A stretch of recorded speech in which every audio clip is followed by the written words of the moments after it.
kita pagi hari ini. Haleluya, puji Tuhan. Saya percaya kita tetap hidup di dalam sukacita, karena hal itu yang dikehendaki oleh Tuhan. Bersukacitalah senantiasa di dalam Tuhan. Pagi hari ini saya berbicara dari hal kunci berkat di tengah kegoncangan. Kunci berkat di tengah kegoncangan. Mari kita melihat Ibrani pasal 12. Ibrani pasal 12 ayatnya yang ke-26. Bisa ditayangkan di ayatnya? Ayat 26 ya. Ibrani 12 ayat 26. Perhatikan ayat ini baik-baik Bapak Ibu Saudara. Yang tidak membawa Alkitab atau yang kurang jelas di Alkitab, karena tulisan kecil, kita baca di sini. Ibrani pasal 12 ayatnya yang ke-26. Ayat ini berkata, waktu itu suaranya menggoncangkan bumi, tetapi sekarang ia memberikan janji, satu kali lagi aku akan menggoncangkan bukan hanya bumi saja, melainkan langit juga. Ungkapan satu kali menunjuk kepada perubahan pada apa yang dapat digoncangkan, karena ia dijadikan supaya tinggal tetap apa yang tidak tergoncangkan. Ayat 28. Ayat 28 berkata begini. Ayat 28. Ayat 28 berkata begini. Coba perhatikan ayat 28. Ayat 28 berkata begini. Jadi karena kita menerima kerajaan yang tidak tergoncangkan, marilah kita mengucap syukur dan beribadah kepada Allah menurut cara yang berkenan kepadanya dengan hormat. Bisa berkata amin. Saya berbicara kunci diberkati di tengah kegoncangan. Saudara yang dikasihi oleh Tuhan, kalau kita melihat fenomena hari-hari ini, bagaimana Tuhan sedang menggoncangkan bumi, dan kita rasakan itu terjadi di tengah-tengah kita. Bumi bukan hanya Indonesia, seluruh bumi digoncangkan dengan virus corona, dan bahkan itu berdampak kepada perekonomian pun tergoncang semua. Bisa berkata amin. Dan itu terjadi. Nah, itu janji Tuhan. Waktu itu suaranya menggoncangkan bumi, tetapi sekarang ini memberikan janji, satu kali lagi akan menggoncangkan bumi. Bukan hanya bumi saja, melainkan langit juga. Jadi ada satu kali kegoncangan lebih dahsyat lagi, bukan hanya bumi, tetapi langit juga dia goncangkan. Kalau hari ini kegoncangan baru bersifat di bumi, digoncangkan dengan ekonominya, digoncangkan dengan virus penyakitnya, tetapi dia berjanji satu kali lagi akan ada kegoncangan yang lebih dahsyat, lebih luar biasa lagi. Bukan hanya bumi, tetapi langit akan digoncangkan oleh Tuhan. Nah saudara, berbicara tentang kunci, perhatikan ini, kunci berkat di tengah kegoncangan. Ini kunci. Apa kuncinya? Kita diberkati di tengah kegoncangan. Ini kunci. Perhatikan, kunci itu, ini brankas. Untuk membuka brankasnya Tuhan, berkat-berkat Tuhan, harus ada kuncinya. Kalau nggak ada kunci, brankasnya nggak bisa dibuka. Bisa berkata amin. Nah itu Om Rudi tahu, Tante Jangkar Mas paling tahu. Pagi-pagi buka brankas emas. Kalau nggak ada kunci nggak bisa dibuka brankasnya. Nah, brankas berkat itu bisa terbuka, brankasnya Tuhan, gudangnya Tuhan, gudang berkat Tuhan bisa dibuka kalau ada kuncinya. Nih, terbuka baru ada berkat, surat-surat berharga, uang di dalam. Tuhan pasti memberkati kita di tengah-tengah kegoncangan, karena Dia berjanji, aku akan menggoncangkan bumi. Tapi ada kegoncangan yang lebih dahsyat lagi. Bukan hanya bumi Dia goncangkan, tetapi langit juga Dia akan goncangkan. Kalau hari ini kegoncangan itu baru ada di bumi, ya goncang dengan virus corona, Ya, goncang ekonomi, perekonomian. Kalau tidak salah, saya membaca di sebuah berita, Menteri Agama Sri Mulyani berkata bahwa perekonomian Indonesia akan menuju kepada krisis karena sudah di nol, sudah di minus 1, sekian. Kalau sampai minus 2, kuartal ketiga dia katakan sampai minus 2, maka akan terjadi krisis ekonomi yang luar biasa. Apa itu krisis ekonomi? Banyak sekali orang di PHK. Nah, kalau orang sudah di PHK, pengangguran banyak. Kalau orang sudah lapar, dia akan lakukan apa saja demi mengisi perutnya yang lapar. Amin, saudara. Kalau orang lapar, lakukan apa saja, merampok, mencuri, membunuh, karena perutnya lapar. Kalau terjadi krisis, kita berdoa supaya di Indonesia tidak terjadi krisis. Bisa berkata amin. Nah, kita butuh kunci untuk membuka berkasnya Tuhan, untuk membuka berkat, untuk kita diberkati di tengah kegoncangan. Harus butuh kunci berkat di tengah kegoncangan. Ya, di dalam kita melayani dan mengiring Tuhan, pasti mengalami keberhasilan atau berkat secara jasmani, berkelimpahan. Karena itu gaji Tuhan. Artinya Tuhan sanggup memberkati kita di tengah-tengah kegoncangan. Tuhan sanggup memberkati kita berkelimpahan di tengah-tengah kegoncangan. Bagaimanapun di kegoncangan itu terjadi, janji Tuhan kepada kita, Dia selalu memberkati kita dalam segala kelimpahan. Bisa berkata, nih dalam ayat 6-7, murid-murid mengalami keberhasilan dalam menangkap ikan, yaitu Lukas pasal 5, berkat-berkat jasmani bahkan sampai berkelebihan. Coba kita membuka di dalam Yohanes pasal 21. Yohanes 21. Kita akan melihat kunci berkat Yohanes pasal 21. Yohanes pasal 21 ayat 1 berkata begini. Kemudian Yesus menampakkan diri lagi kepada murid-muridnya di pantai Danau Tiberias. Dan Ia menampakkan diri sebagai berikut. Di pantai itu berkumpul Simon Petrus, Thomas, artinya murid-murid, saudara. Kata Simon kepada Petrus, kepada mereka, kata Simon Petrus kepada mereka, aku pergi menangkap ikan. Kata mereka kepadanya, kami pergi juga dengan engkau. Mereka berangkat lalu naik ke perahu, tetapi malam itu mereka tidak menangkap apa-apa. Lihat, murid-murid pernah alami kegoncangan. Ketika Yesus disalib, mati, bangkit, mereka alami kegoncangan iman. Berharap lagi kepada siapa? Sehingga mereka kembali kepada pekerjaan mereka sebagai penangkap ikan. Mereka alami kegoncangan karena Yesus guru mereka yang menyediakan pada waktu mereka bersama Yesus. Ketika orang lapar 5.000 orang disiapkan oleh Tuhan, 5 roti 2 ikan memberi makan 5.000 orang. Mujizat-mujizat terjadi ketika mereka bersama dengan Yesus. Tapi ketika Yesus mati, mereka alami kegoncangan iman yang begitu luar biasa. Sehingga mereka kembali bekerja, menangkap ikan. Tapi hasilnya ayat ini berkata, ayat 4, ketika hari mulai siang, Yesus berdiri di pantai, akan tetapi murid-murid tidak tahu bahwa itu adalah Yesus. Kata Yesus kepada mereka, hai anak-anak, adakah kamu mempunyai lauk pauk? Jawab mereka, tidak ada. Ya. Tidak ada. Hai anak-anak, ada berkat Tuhan, ada roti, ada uang, ada ikan. Mereka katakan tidak ada.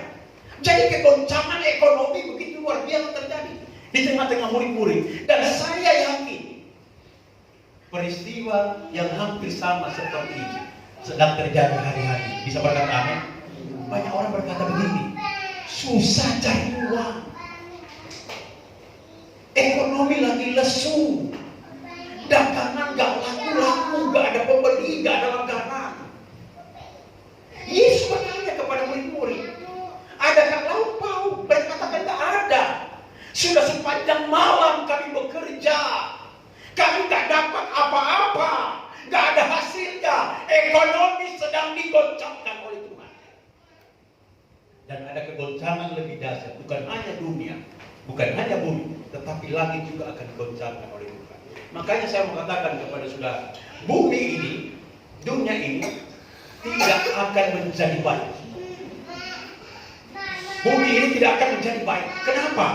Karena Alkitab berkata bahwa kesukaran demi kesukaran akan terjadi di hari-hari terakhir. Bisa berkata amin. Tetapi bagaimana cara kita diberkati di tengah-tengah kegoncangan? Apa kuncinya kita diberkati di tengah-tengah kegoncangan? Lihat. Tolong boleh diklik biar ada panahnya. Ya. Pada ayat 5 sebelumnya, Petrus sebagai seorang nelayan yang ahli mengalami kegagalan total dalam hal menangkap ikan. Semalam-malam mereka bekerja dengan keras tidak menangkap ikan. Pada ayat 8 Petrus sadar dan bertobat di dalam Lukas dan mengaku dosa sebab selama ini banyak mengandalkan keahlian sebagai seorang nelayan tapi tidak mendapat apa-apa padahal sepanjang malam mereka bekerja. Dan ini sedang terjadi loh hari ini. Kegoncangan bukan hanya penyakit, ekonomi susah. Tetapi saya mau katakan kepada saudara, ada kunci, rahasia kunci berkat di tengah kegoncangan yang Tuhan berikan kepada kita pagi hari. Mau diberkati? Coba katakan kepada samping kiri kananmu, saya mau diberkati. Saya mau diberkati. Haleluya. Nah, untuk diberkati, kita harus tahu kuncinya. Lihat, mari kita belajar bagaimana rahasia diberkati dalam kita mengiring dan melayani Tuhan. Mari kita belajar. Ayat ini berkata, apa untuk diberkati Tuhan? Apa kuncinya? Apa kuncinya? Coba kita melihat dalam satu ayat, kembali kepada Ibrani tadi. Ayat Ibrani 12. Ayat 20, ayatnya yang ke-27 28. Ibrani 12 ayat 27 28 berkata begini. Ungkapan satu kali lagi menunjuk kepada perubahan apa yang dapat digoncangkan. Lihat, akan berubah. Semua di dalam dunia ini akan berubah. Kalau Tuhan goncangkan, semua dalam dunia ini akan berubah. Lihat dan rasakan hari-hari ini semua berubah. Dengan adanya virus corona semua berubah, ekonomi berubah, semua berubah.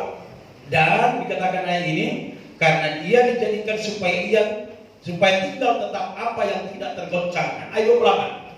Jadi karena kita menerima kerajaan yang tidak tergoncangkan, lihat, marilah kita mengucap syukur dan beribadah kepada Allah menurut cara yang berkenan dengan hormat dan takut. Bisa berkata amin. Yang pertama, kunci diberkati Tuhan di tengah kegoncangan. Apa kuncinya untuk diberkati Tuhan? Apa kuncinya? Lihat yang pertama, memiliki motivasi ibadah yang benar. Haleluya. Ayat ini berkata begini.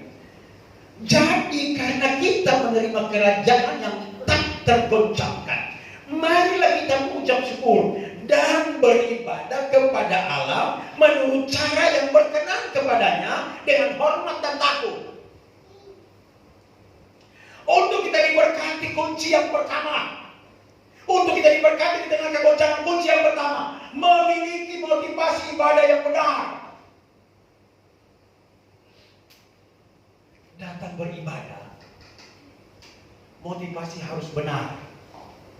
Ayat ini berkata, marilah kita beribadah kepada Tuhan, mengucap syukur, kita mengucap syukur dan beribadah kepada Allah. Ibadah yang benar adalah ibadah ucapan syukur kepada Tuhan. Jadi ketika engkau datang ke gereja, jaga motivasi ibadahmu. Motivasi ibadah kita datang ke gereja adalah mengucap syukur kepada Tuhan. Bisa berkata amin. Ada banyak motivasi salah. Di dalam pada waktu di Lukas pasal 5, Yesus berkhotbah dan mengajar mereka, dan mereka termotivasi atau terdorong sebab selama ini motivasi mereka salah dalam diri Tuhan. Selama mereka mengiring Tuhan, motivasi mereka salah. Mereka iring Yesus, Mereka iring Yesus supaya ada roti dan ikan. Nah, ada banyak jemaat Tuhan mengiring Tuhan, beribadat kepada Tuhan, motivasinya salah. Supaya tokonya laris, dagangannya laris, dia sehat, dia panjang umur. Salah motivasi seperti itu. Itu pasti bonus yang Tuhan berikan. Tetapi motivasi kita mengiring Tuhan, beribadah kepada Tuhan adalah motivasi, memiliki motivasi yang benar. Kita mengucap syukur kepada Dia. Bisa berkata amin. Itu ibadah yang benar. Kalau kita motivasi kita benar mengucap syukur kepada Tuhan, umur panjang Tuhan berikan, kesehatan Tuhan berikan, berkat-berkat Tuhan berikan. Bisa berkata amin. Jadi rubah cara beribadah kita. Saya datang ke gereja karena saya ingin mengucap syukur kepada Tuhan.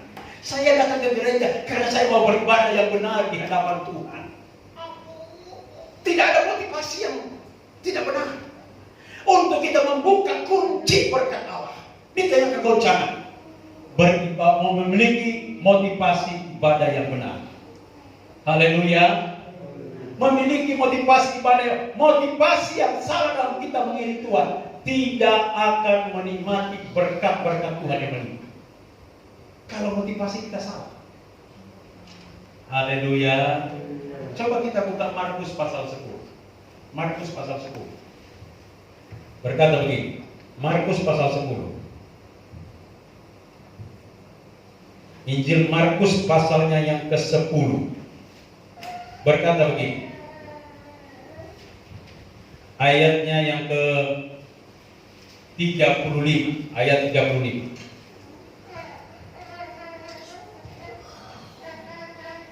Lalu Yakobus dan Yohanes, anak-anak Zebedeus, mendekati Yesus berkata kepadanya, "Guru, ya, kami harap supaya engkau kiranya mengabulkan suatu permintaan kami." Jawabnya kepada mereka, "Apa yang kamu kehendaki aku perbuat bagimu?" Lalu kata mereka, "Perkenankanlah kami duduk dalam kemuliaan-Mu kelak. Yang seorang lagi di sebelah kananmu dan yang seorang di sebelah kirimu." Tapi Yesus berkata kepada, "Kamu tidak tahu apa yang kamu minta. Dapatkah kamu meminum cawan yang harus kuminum dan dibaptis dengan baptisan yang harus kuterima?" Lihat, anak-anak Zebedeus mengiring Tuhan hanya ingin meminta posisi supaya satu duduk di sebelah kanan, satu juga di sebelahnya. Meminta posisi. Nah, cara ibadah ini salah. Kalau cara ibadah kita meminta berkat, meminta kedudukan, meminta posisi, salah. Tapi cara ibadah kita yang benar, dapat bersyukur kepada Tuhan. Amin. Maka Dia dapat membukakan pintu berkat melimpah-limpah dalam hidup kita. Itu kunci yang pertama. Sikap beribadah yang benar. Haleluya. Yang kedua, ini tidak boleh hanya salah satu dilakukan, harus komplit. Kalau hanya salah satu nggak diberkati. Kunci yang kedua, memiliki sikap hati yang benar.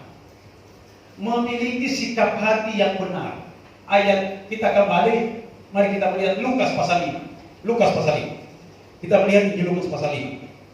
Di sini dikatakan begini. Injil Lukas pasalnya yang kelima.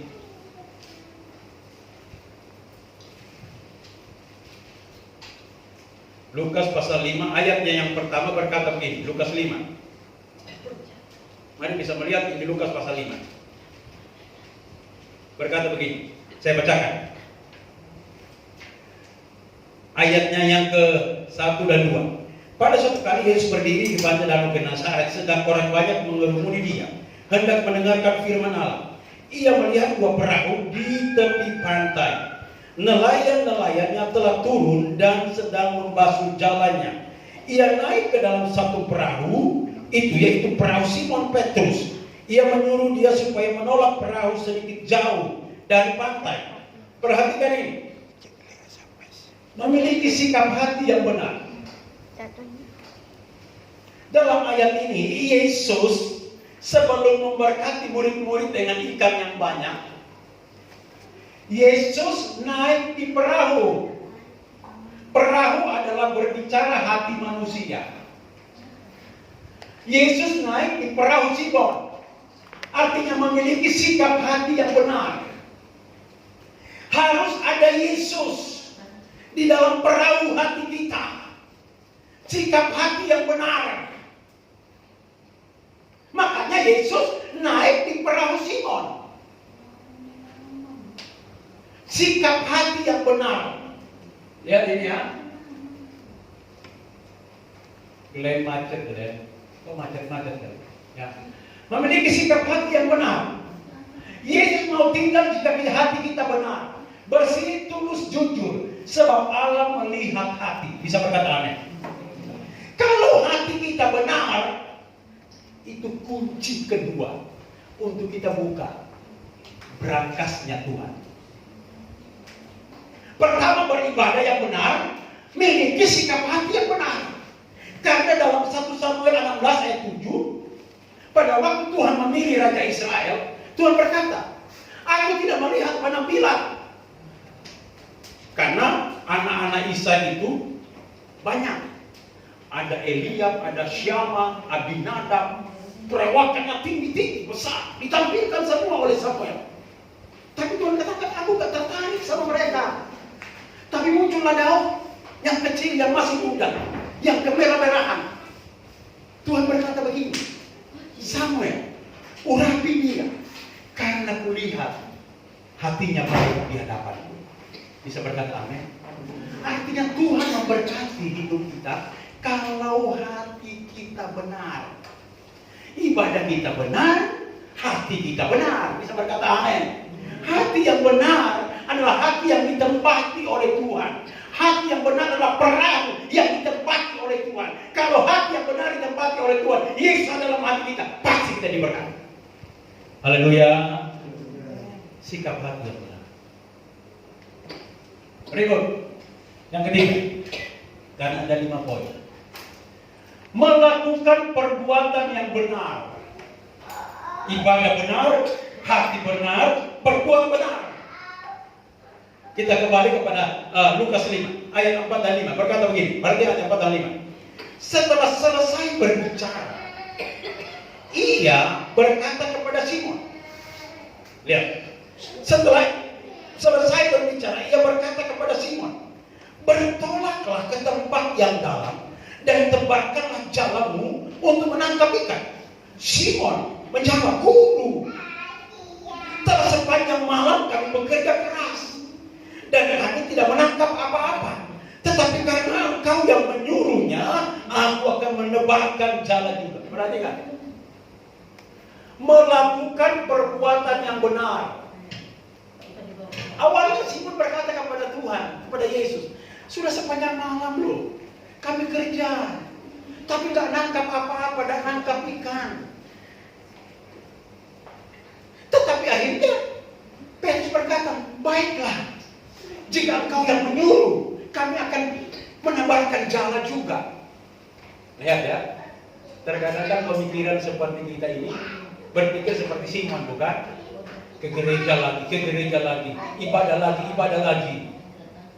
Kami ini loh, sudah kerja keras, sepanjang hari buka toko, tapi sepi. Seperti Petrus, sepanjang malam kami sudah bekerja, cari ikan gak dapat apa-apa. Terkadang pemikiran seperti itu ada dalam diri kita. Tetapi Yesus berkata, pergi tebarkan jalamu. Lihat, melakukan perintah Tuhan, melakukan perbuatan yang benar sesuai dengan perintah Tuhan. Bisa berkata amin. Akhirnya mereka menangkap sejumlah besar ikan. Haleluya. Melakukan perbuatan yang benar.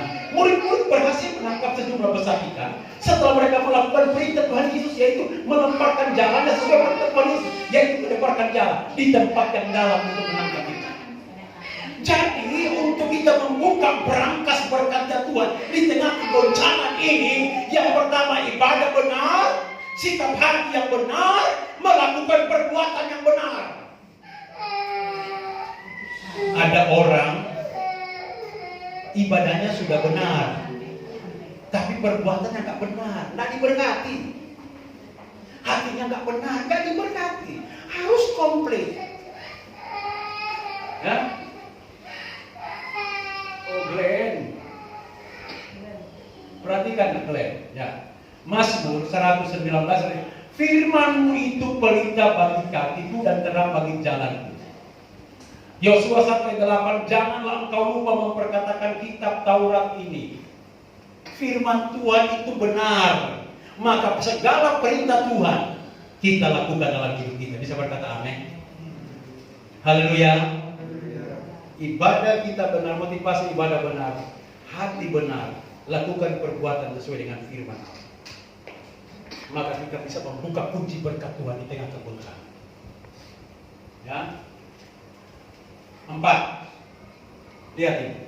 Posisi rohani harus benar. Ibadah benar, hati benar, melakukan perbuatan benar, dan posisi rohani kita harus benar. Apa itu posisi rohani? Hidup kita landaskan kepada siapa? Kita berdiri ini kepada siapa? Haleluya. Ya. Lukas 5 ayat 4. Setelah selesai berbicara, ia berkata kepada Simon, bertolaklah ke tempat yang dalam dan tebarkanlah jalan untuk menangkap ikan. Nah, lihat. Ini perbicaraan posisi. Ketika Simon berkata, sepanjang malam kami bekerja keras, kami tidak menangkap apa-apa. Tapi Yesus berkata begini, tolakkan ke tempat yang dalam, tebarkan jalan. Di tempat yang dalam. Ini berbicara posisi. Coba mereka tetap tebarkan jalan, bukan di tempat yang dalam, di tempat yang dangkal. Mereka tidak mendapat apa-apa. Tapi Tuhan berikan posisi. Menebarkan jalan itu di tempat yang dalam. Posisi harus benar. Posisi hidup kita di hadapan Tuhan harus benar. Amin. Jangan cari penghargaan manusia saja. Cari penghargaan Tuhan. Benar hidup kita di hadapan Tuhan. Kalau posisi hidup kita benar, saya yakin Tuhan berkati hidup kita. Lihat, di tempat yang dalam, Mazmur 107 ayat 4, kehidupan Kristen yang dalam akan melihat mujizat-mujizat Tuhan. Coba Mazmur 107, kita lihat Mazmur 107.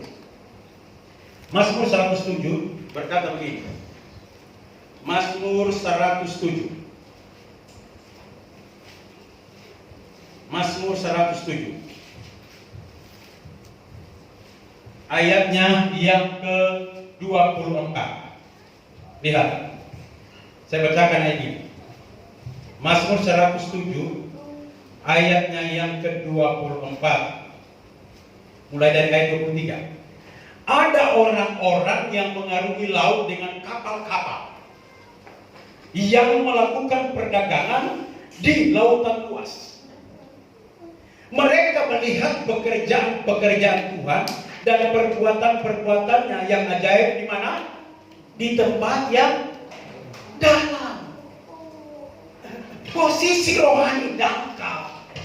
Kekristenan rohani yang dangkal tidak akan melihat mujizat Tuhan. Tapi posisi rohani yang dalam, kerohanian yang dalam di hadapan Tuhan, dengan Tuhan, intim dengan Tuhan, maka dia pasti akan melihat mujizat-mujizat Tuhan. Mereka melihat pekerjaan-pekerjaan Tuhan dan perbuatan-perbuatannya yang ajaib di tempat yang dalam. Artinya, di tempat yang dalam, di posisi rohani yang dalam, ada mujizat, ada berkat, ada keajaiban-keajaiban terjadi. Tapi kalau rohani kita dangkal, kita nggak akan lihat mujizat-mujizat Tuhan. Posisi hidup kita harus benar di hadapan Tuhan.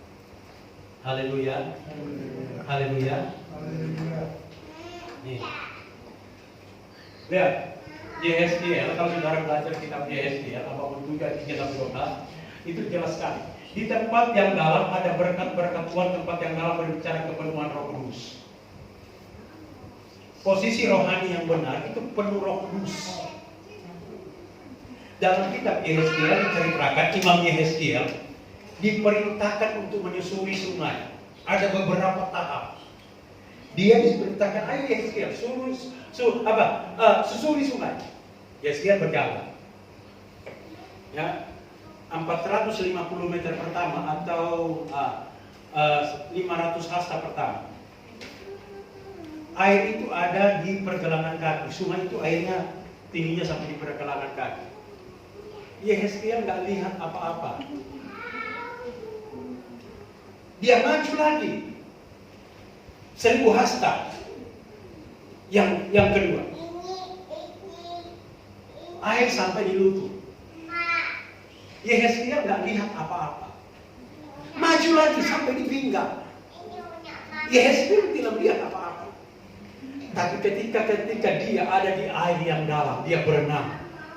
Tuhan perlihatkan mujizat pohon-pohon berbuah-buah. Berbicara berkat ikan-ikan yang banyak.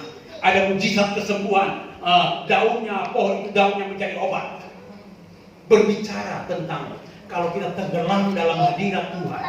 Posisi air yang dalam, penuh dengan Roh Kudus. Saya percaya kita pasti diberkati dan diberkati Tuhan. Berikan kemuliaan untuk Tuhan kita. Ya. Yang terakhir. Jadi tadi pertama, motivasi ibadah yang benar. Yang kedua, memiliki sikap hati yang benar. Melakukan perbuatan yang benar. Posisi rohani harus benar. Yang kelima, menabur yang benar. Haleluya. Menabur yang benar. Ini 5 konsep ini kuncinya untuk kita diberkati. Memiliki motivasi ibadah yang benar, sikap hati yang benar, melakukan perbuatan yang benar, posisi rohani harus benar, menabur dengan benar. Haleluya. Nabur benar. Jangan asal-asal nabur. Nabur harus benar. Nabur untuk pekerjaan Tuhan benar. Jangan asal-asal menabur. Lihat ini. Yohanes 21 ayat 10. Kata Yesus kepada mereka, bawalah beberapa ikan yang kamu bawa tangkap itu. Jadi dalam Injil Yohanes, mereka menangkap sejumlah besar ikan, 150 ekor. Setelah 150 ekor ditangkap, Tuhan katakan, bawa itu beberapa daripadamu. 15 ekor. Kemungkinan 15 ekor. 150 ekor, perpuluhannya berapa ekor? Perpuluhannya berapa ekor? 15. Bawa itu kepada Tuhan. Berbicara taburan yang benar. Berbicara perpuluhan, taburan perpuluhan yang benar. Haleluya. Tuhan gak minta semua 150 ekor. Tuhan hanya minta beberapa. Beberapa ekor. Hasil dari tangkapan mereka. Lihat ini. Ya. Yohanes 11. Simon Petrus naik ke perahu lalu menghela jalan ke darat. Penuh ikan-ikan besar 153 ekor. Banyaknya. Dan sungguh pun sebanyak jala itu tidak koyak. Perpuluhannya 15 ekor dari 153. Itu harus dibawa kepada Tuhan. Karena itu milik Tuhan. Ini namanya menabur yang benar. Lihat. Ada yang ketiga 10. Bawalah seluruh persembahan persepuluhan itu ke dalam lubang perbendaharaan. Supaya ada persediaan makanan di ruang waktu. Dan ujilah aku, kata Tuhan. Firman Tuhan semesta alam, apakah aku tidak membukakan bagimu tingkap-tingkap langit dan mencurahkan berkat kepadamu sampai berkelimpahan. Haleluya. Ini kunci berkat. Menabur yang benar. Tuhan katakan bahwa persepuluhanmu ke dalam rumah perbendaharaan, maka Tuhan akan bukakan tingkap-tingkap langit di sorga, mencurahkan berkat sampai berkelimpahan. Jangan dengar bisikan setan. Bisikan setan itu berkata begini, ojo ngasih persepuluhan. Tuhan itu kaya kok. Kok ngasih perpuluhan, masa Tuhan kaya dikasih uang persepuluhan? Jangan keliru Bapak Ibu. Persepuluhan itu milik Tuhan, bukan milik kita. Haleluya. Misalnya saudara punya uang, saudara titipkan ke orang lain. Nih, tolong ya saya titip ya. Nanti saya kembali, saya ambil lagi. Tuhan titip itu miliknya 10% ke kita. Kemudian dia harus kita kembalikan dong. Coba saudara punya uang kita titipkan, terus dia nak kembalikan, marah nggak? Marah, karena itu milik kita. apalagi milik Tuhan. Ya, ya. Bawa seluruh persembahan persekutuan ke dalam rumah peribadi supaya ada persediaan makanan di rumahku, dan ujilah aku firman Tuhan saudara, apakah aku Tuhan tidak membukakan bagimu? Ketika kita memberi milik Tuhan, Tuhan bukakan berangkasnya, Tuhan bukakan langitnya, mencurahkan berkat kepada kita sampai berkelimpahan. Ini rahasia berkat di tengah kegoncangan. Memberi persembahan dengan benar. Haleluya. Lihat ayatnya. Prinsip persepuluhan Matius 3 ayat 10. Tuhan itu pemilik. Kita itu pengelola. Lihat, karena kita Tuhan pemilik semuanya hidup kita pengelola, maka titipan Tuhan berapa? 10%. Berkat Tuhan untuk kita berapa? 90. Tuhan kan kita 10. Cuma 10 titipan. Kembalikan itu milikku kata Tuhan. Kalau kamu nggak kembalikan ini akibat, ya. Prinsip seperti persepuluhan adalah persembahan kudus, persepuluhan adalah milik Tuhan, Allah menjadi pertama bagi orang percaya. Ini prinsip persepuluhan. Lihat nih. Ketika terima berkat, sisihkan milik Tuhan. Sisihkan, kembalikan kepada Tuhan. Rumah perbendaharaan. Lihat nih. Akan terjadi begitu kalau kita mengembalikan milik Tuhan. Lihat. Kejadian 12, maka menaburlah Ishak di tanah itu, dan dalam tahun itu ia mendapat hasil 100 kali lipat. Taburan yang benar. Sebab itu ia diberkati Tuhan, dan orang itu menjadi kaya, bahkan dia lama tiang kaya, sehingga ia menjadi sangat kaya. Ishak diberkati Tuhan berlipat-lipat karena Ishak suka menabur yang benar. Kalau engkau ini mengalami terobosan keuangan, kunci berkat Tuhan, berangkasnya Tuhan dibukakan dalam hidupmu. Memberikan persembahan yang benar. Haleluya. Ya. Kalau kita nabur, mengembalikan milik Allah misalnya, nabur ini 3 benih saja, kita nabur, kita akan ada hasilnya. Cuma 3 biji bisa menghasilkan ini. Haleluya. Haleluya. Jangan eman-eman untuk Tuhan. Kalau Anda eman-eman untuk Tuhan, Tuhan juga eman-eman memberkatimu. Kalau mau hidup diberkati di tengah kegoncangan, ini rahasianya. Menabur yang benar. Ya. Kalau menabur benar, hidupnya di atas uang. Serius ya? Haleluya. Ini. Nah, jika Anda tidak mengembalikan milik Tuhan, akibatnya adalah pada ketika ayat 8. Matius 3 ayat 8. Ya, Matius 3 ayat 8. Bolehkah manusia menipu Allah? Namun kamu menipu aku. Tetapi kamu berkata dengan cara bagaimana kami menipu engkau? Mengenai persembahan persepuluhan dan persembahan khusus. Jadi kalau kita nggak kembalikan milik Tuhan, kita itu menipu Tuhan. Nipu Tuhan. Dan Tuhan itu tidak bisa ditipu. Haleluya. Kamu berkata, dengan cara bagaimana kami menipu engkau Tuhan? Tuhan bilang, persepuluhan loh kamu gak bawa. Itu menipu Tuhan. Boleh saudara menipu gembalamu, tapi engkau tidak boleh menipu Tuhan. Semua kita telanjang di hadapan Tuhan. Haleluya. Ini keras supaya kita diberkati di tengah kegoncangan. Haleluya. Nih, Matius, kamu telah kena kutuk, tetapi kamu masih menipu aku. Ya, kamu satu bangsa. Orang yang tidak mengembalikan milik Tuhan bukan hanya menipu Tuhan, tapi juga ada kutuk. Ada kutuk. Berkat atau kutuk, tinggal pilih. Kalau mau diberkati, menabur yang benar, kembalikan milik Allah. Kalau mau kutuk, ya sudah, dosa kembalikan, tidak masalah. Pendeta itu bukan hanya hidup dari persembahan jemaat. Kami ini hamba Allah dipelihara oleh Tuhan.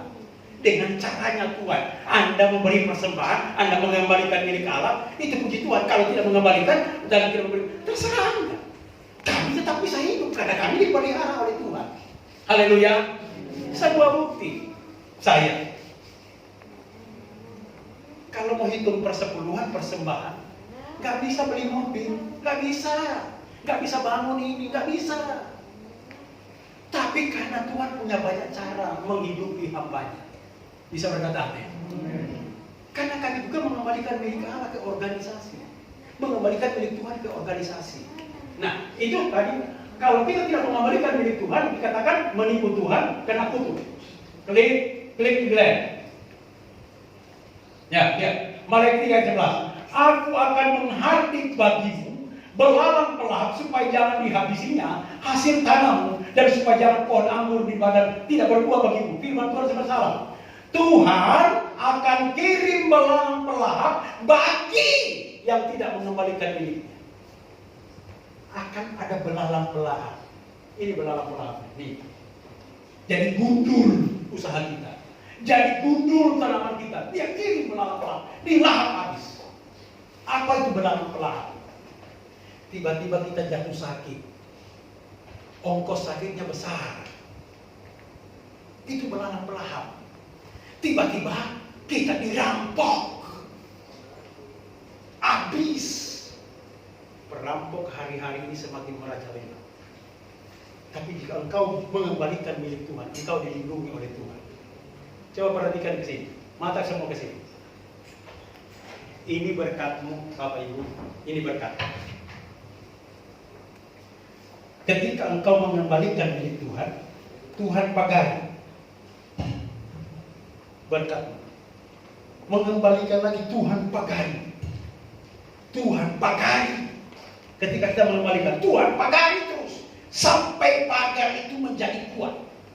Kalau pagar berkat kita kuat dengan persepuluhan kita, maka belalang pelahap mau masuk nggak bisa masuk karena ada pagarnya.